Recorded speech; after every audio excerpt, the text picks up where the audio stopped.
Did you have a rough day? Feeling overwhelmed, frustrated, or like no one truly understands you?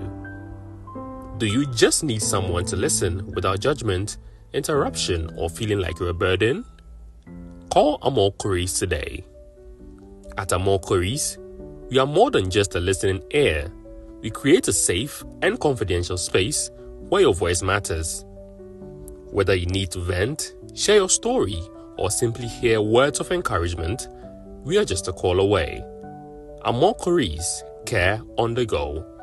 Because sometimes all you need is to be heard. Terms and conditions apply. You are welcome to another exciting episode of Chit Chat. See my energy, I'm excited. What can make me this happy? Of course, money. I should have like bag of dollars here so that we see that we are talking about money and we have control over the money. So I brought somebody who has experience and knowledge in this sector. Today with us, we have a chartered financial analyst. His name is Stanley Solagah. So we're going to talk about the Christian and finances. Many of us are Christians, yet it looks as if when we are doing finances, we struggle because in math class, your teacher says 1 + 1 is 2. But when it comes to money, 1 + 1 is 0. Is there a reason why this is the case? So in this episode, we are going to be helping you understand finances and how the Christian can live in a more than enough stage. Stay tuned.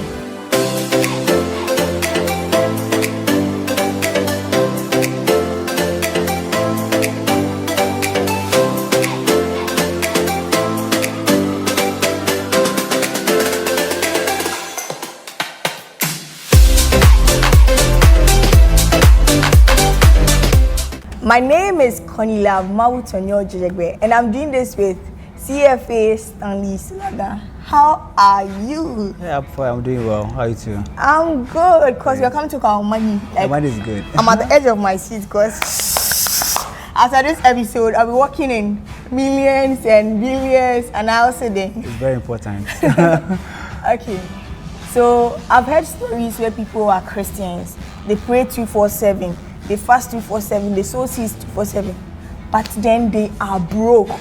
Why are Christians broke? I don't know if that's a good question, but I'm just asking, why are Christians broke? Okay, I don't think every Christian is broke. Maybe you just showed a shade at me, but it's fine. Maybe some Christians are actually broke. Okay. Yeah, because in prayer or in Christianity, similar to every other field, there are principles that you must align your life with in order to prosper in that area. So in prayer, there are principles that underpin prayer.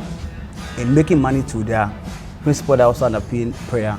So it doesn't matter whether you're a Christian, you're a Buddhist, you're a Muslim, doesn't matter. Once you apply the principles, definitely you'll be rich. So not every Christian is poor. There are Christians like myself who are doing quite well, and I don't think that I'll accept that. I'll be taken from you. Maybe I was too general. But you mentioned the principles in finances. What are the principles? Are there secret to finances which are not readily available to us in the classroom? Yeah, so I think there's a complete or classical mismatch between the classroom math and the factors that actually underpin whether you succeed in making money or not. Okay. And one of those things I believe in that salary does not make you rich, but it's your spending habits that make you rich. And many people think that the fact that they make more money, they'll be rich. So there are two things that you must know. We have the offensive strategy of making money and the defensive strategy as well, right? So offensive and defensive strategy. Now, the offensive talks about how much comes into your pocket or comes into your hand. And then the defensive is how much you actually spend. So it doesn't matter how much comes into your hand. If you don't spend well, you will end up being poor. So there are people who make 10,000 a month, but they still make 1,000 cedis a month, to borrow money to survive, although they are making more. So that means that it doesn't matter how much you make, but how you spend what you make is very, very critical to you becoming financially independent. So that's just one of the principles that we need to know. There's also issues around budgeting, and people think that they might actually they save after spending.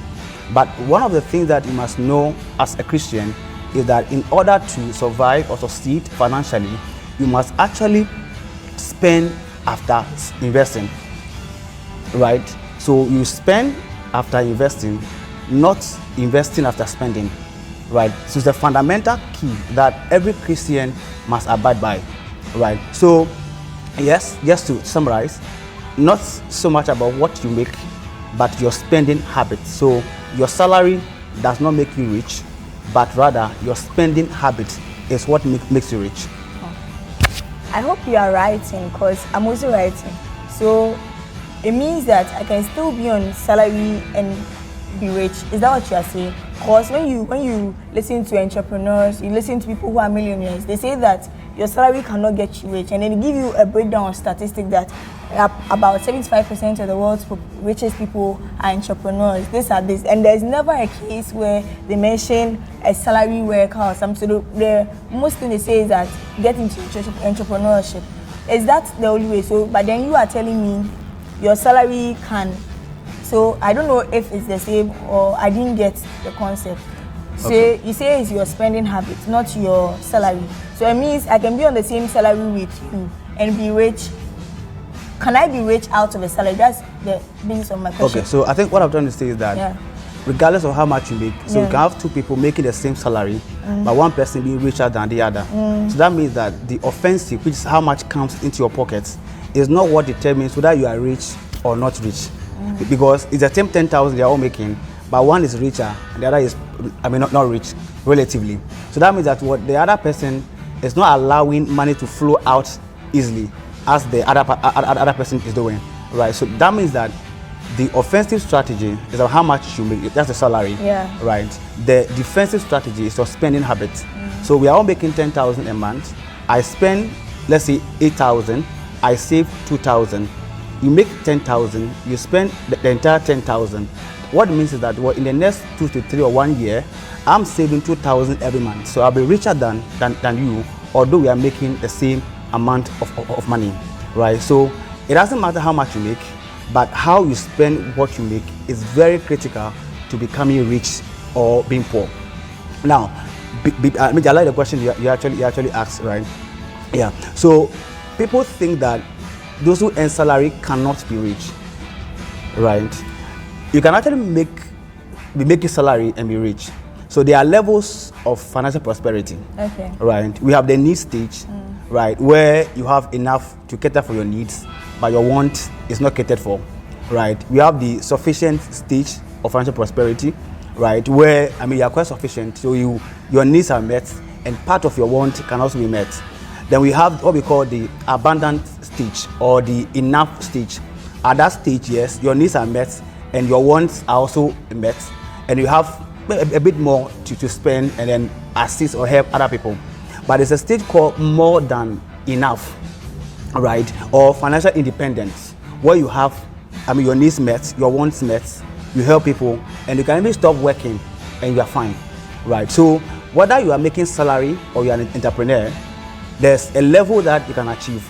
I personally believe that those who make salary may not be able to get a point of more than enough or financial independence. Yes, your needs may be met. Maybe the highest could go be the sufficient stage, but to get to more than enough, those people are usually entrepreneurs. So entrepreneurship is one of the fundamental keys to becoming a Christian with more than enough. Salary is not enough. It's just a starting point. It's a seed. Okay. So you see, like people say that sometimes we are at the moment, some of us are working because we just need the money. So when do I say that, okay, now I've gotten beyond, I just need the money to, I want to fulfill purpose? Because right now I don't know if I'm fulfilling purpose, but in my mind I just need money to cushion myself. And so when do I feel like it's time for me to do other things? Is it always, so if I'm going into entrepreneurship, should it always be about the money? Okay, so I think I believe that money is not the goal, but it's a tool. Okay. Right, so money is a tool, not the goal. Money is a tool, not the goal, right? So that means the focus is not the money itself, right? So the money is like the means to to an end. Is that okay? So what I advise is that once you start working and you start making money, the focus is not to hoard or to keep more money, but is to use the money to make more money, right? So if money, or when money makes more money, that's when the journey of financial freedom or more than enough begins, right? Money making more money, right? So your salary is just a seed, that is just a starting point, right? Which you have to convert to make more money, right? And that's where entrepreneurship comes to play, okay. Right? So now let's break it down. Okay. People think we are doing classroom work, but if I'm using an example, okay. Let's say I work in a bank, okay. I'm paid like 5,000 cedis a month. How do I use the salary I get as a seed to make more money? Give me some practical examples of what I can do to make more money. Okay, that's interesting. So I personally agree with the 70-30 principle. 70-30 principle. What that means is that every money, whether salary or a gift, right, that comes your way. If you are Christian, so let me just speak in the Christian perspective, right? But then before that, let me just go more on a generic perspective. Okay. So once you get money, the 30-70 principle means that 30% of that money must go into savings or investment. Then 70% of that money can go into expenditure or expenses. But if you are Christian, then tithe comes to play. So your first 10% must go into paying your tithe, which I believe in, and I advise you to pay your tithe, right? Then, so once you get your first 10% off as tithe, let's assume the remaining is what? It's 100%. So if it's 1,000 cedis, your 100 cedis goes into paying tithe. The 900 is now your 100%, right? So 30% of that very one, right, can also go into savings or investment. And then the remaining 70% can be for your expenditure. However, see, I always say that we are from a different background. There are people who are actually starting from a very good background. Their parents have laid the foundation for them. They are like the 20th generation. There's so much laid for them. Some of us, we are the first, you are the second, you are the third. So when they are actually saving 5% and 30%, you can't be doing your 30% to be on the same radar as them. So yes, I began sometimes saving 40%, sometimes 50%, sometimes 60%, right? So because I know how I'm starting, so you must know where I'm starting from, whether the 30-70 works for you, or you can even go beyond the 30-70 principle. We are living in Africa, Ghana to be precise, where black tax is very important, like the black tax. So the black tax is, for instance, after salary, your mother calls you, your aunties call you, your friends call you. I mean, paying the black tax is it's common everywhere. We all do it, right? Yeah. Your church, friends, parents, everywhere, right? You pay the black tax, but make sure that every month, minimally, 30% of what comes into your hand is actually, into investment or savings. That is a starting point of your financial freedom. If you spend everything, be rest assured, you actually save. We are saved by Christ to save. We were saved to save. So don't only save souls, save money as well. Okay. So is it difficult to grow wealth? Is it difficult to grow wealth? So you said investment, you said savings. So what type of investment am I looking at? Am I looking at real estate? Am I looking at treasury bill? Am I looking at bonds? What type of investment am I looking at? And if I'm going to do investment, how long should I do it? So let's say I go into bonds and I get the money. Should I take it and just invest into real estate? How would you advise? Because sometimes people can just invest in bonds. Now people's funds are locked up.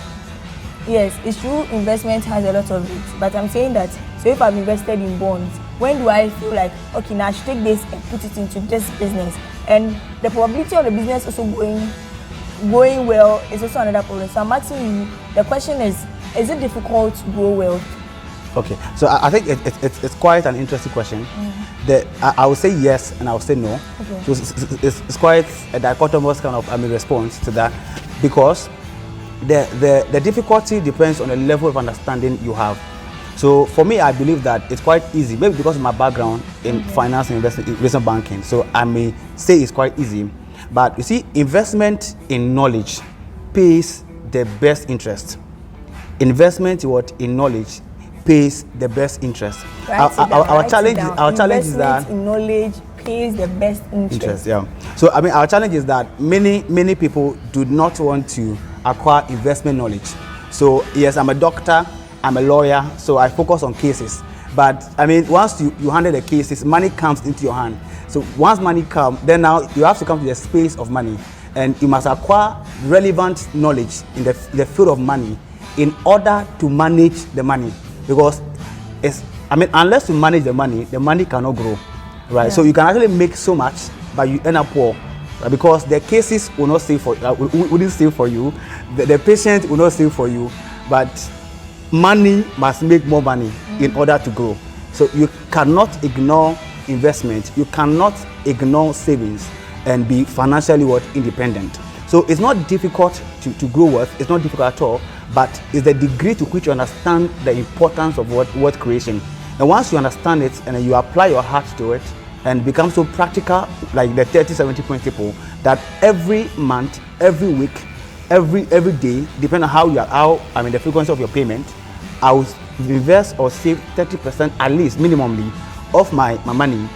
Then you're on your way of creating financial wealth. So it's not difficult, but you taking the time to acquire the relevant skills and knowledge that underpin that space will make it that easy or difficult for you. Okay. And then, so you've answered the yes. Okay. So where is the no part? So the yes is that you can attain financial freedom if you get knowledge on you get financial knowledge, financial literacy. So the no part of it. Because you can see, you see certain people, when you see that when they are working in government institutions, they are fine. Once they retire, it looks as if all hell breaks loose. So, because you've said people can be earning the same money and still one will be richer than the other, yet the other one will not be living, probably this will be living a bit lavish, and this one will try to hoard the money, and still the person is still sinking. So now you said yes, it's not difficult to grow well. So now the no part of the question. So I think indirectly I was answering that as well. Okay. That the degree to which you understand the space. Okay. So if you understand it, it's easy. If you don't understand it, it's difficult. Okay. However, just to throw more light on the investment space in Ghana. You know, Ghana is quite, an interesting field. We have limited investment instruments, yes. Right? We talk about bonds, government bonds, treasury bills. They have mutual funds. Now we have some other instruments coming up, which are all mutual fund related. And 2022 we had the DDP, that's Ghana Domestic Debt Exchange Program, yes. Where the old bonds were, there's a government defaulted on paying the coupons and principal of the old bonds, right? And then issued a new bond that pays a lower coupons and then extended maturity, right? So you saw a lot of demonstration strikes all over the place because pensioners actually saved their money and government is not paying them, and they actually put all their eggs into one basket. So they use all their money to buy a bond. That's the difficulty, right? So that brings us what we call the modern portfolio theory, right? That you should not put all your eggs in one basket. So it's inappropriate to put your entire savings in treasury bill, your entire savings in bonds, your entire savings in mutual fund, or in a particular business. It has to be diversified. And that's why you need the service of for experts like myself, right? So you can actually contact we'll help you to actually plan your financial your budgets, your finances. We can actually help you to plan that as well. So you need to engage the service of experts in that space to help you build a very diversified portfolio, so that if government refuses to pay treasury bill in the future, right, or government refuses to pay bonds, that what has happened, all your eggs are not in one basket. So you must make sure there's a very well diversified portfolio, which we can actually help you to build or to construct. Okay. CFA Stanley, we've not even got anywhere. My notes are already full. It's already said that we shouldn't put our eggs in one basket. So if I'm making it practical, it means that the 30% we get, we're going to divide it into 5 and put it in different investments. Some investments have a threshold, probably an amount of money. So you probably save it somewhere. When you get that amount and you put it in the investment, if that's what you are saying. Okay, sure. Let me just throw more light on that. Yeah. Okay. I mean, before I answer that question, it's very important to say that many of us we actually use the money we've earned to buy things we don't want to impress people we don't like. right.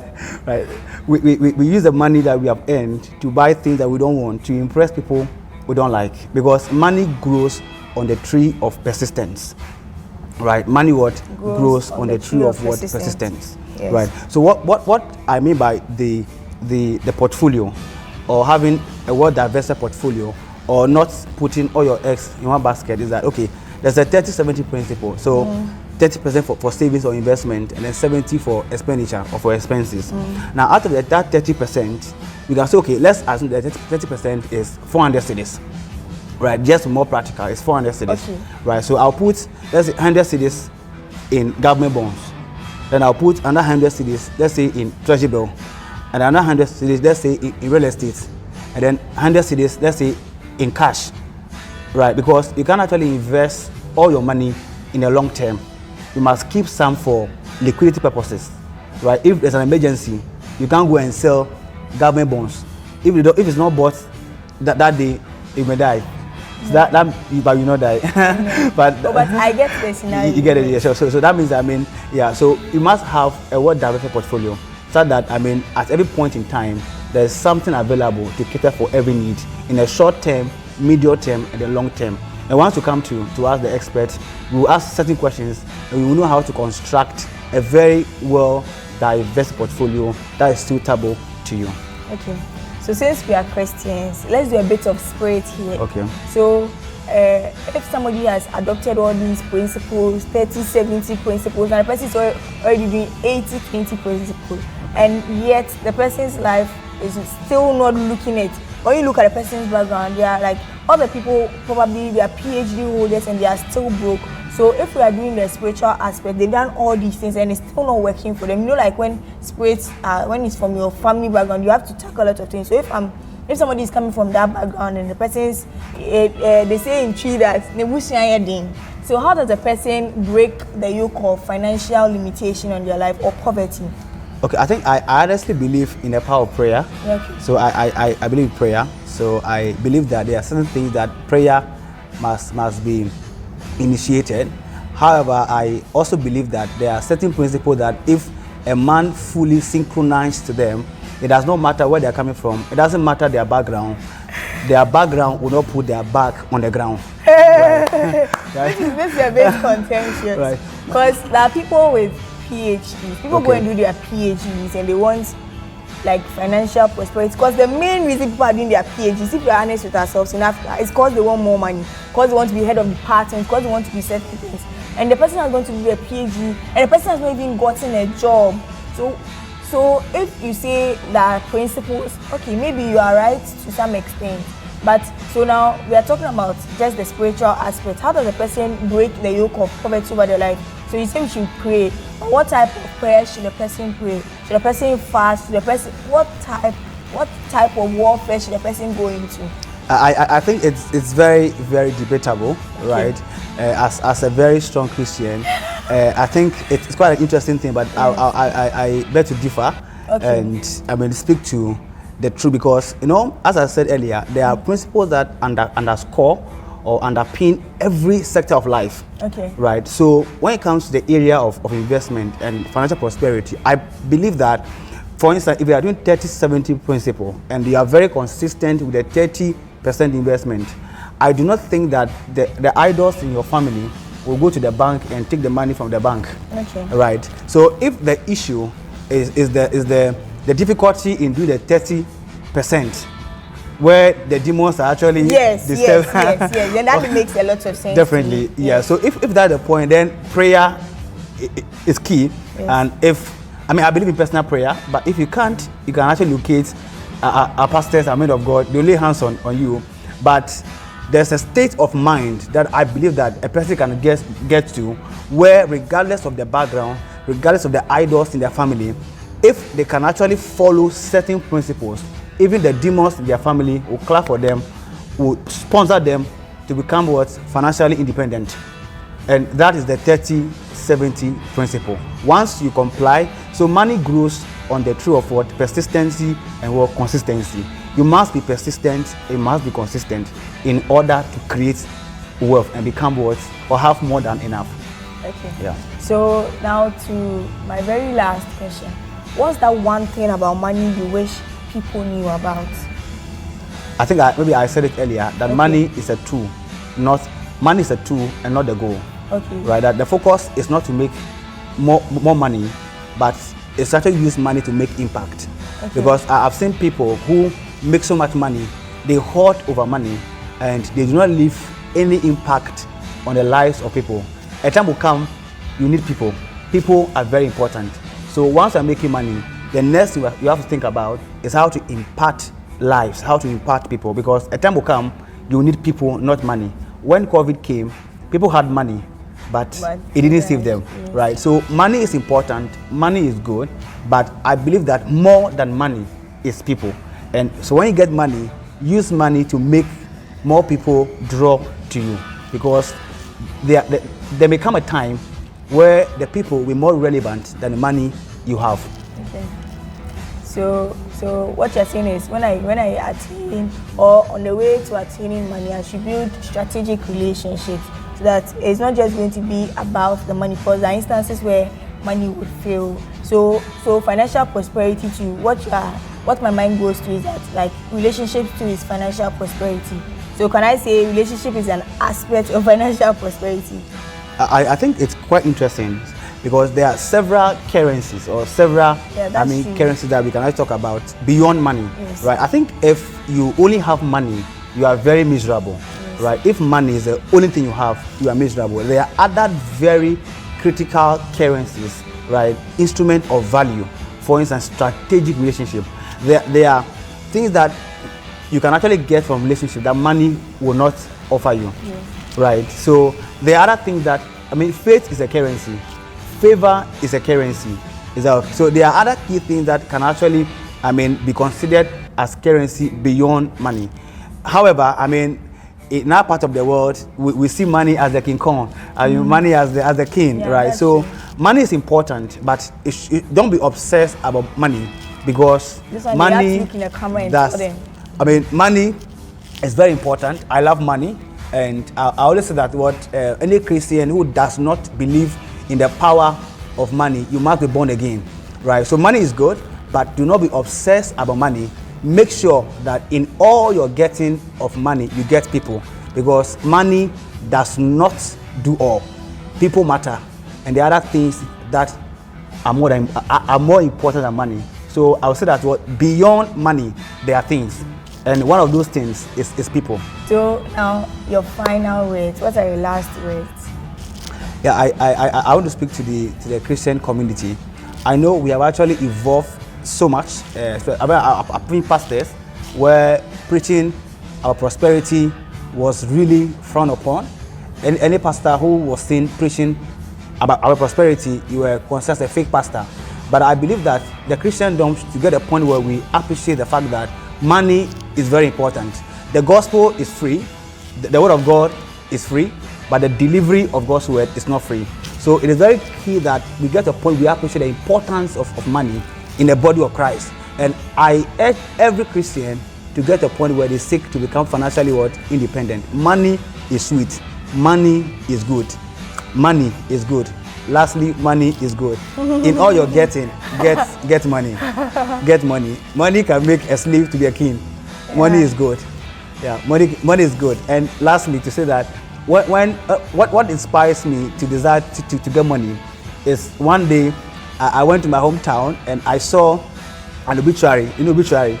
And they write, the Togbi, this, Mr. that, this church, that, they say, and others. Yeah. Right. So you mean like chief mourners? Chief mourners. They write chief mourners and others.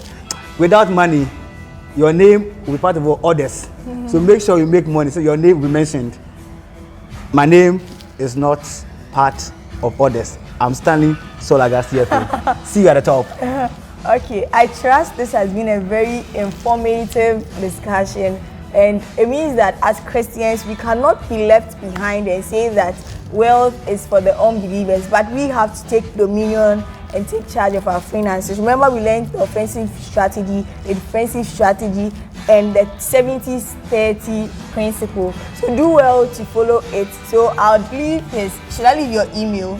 Yeah, that's I'll fine. leave his email in the description. If you want more expertise or knowledge or guidance on this, you can reach out to him. And I trust that Chit Chat has just been amazing. Like, look at me. I'm excited. Thank you so much for coming through. Thank you too. Until our next episode, au revoir.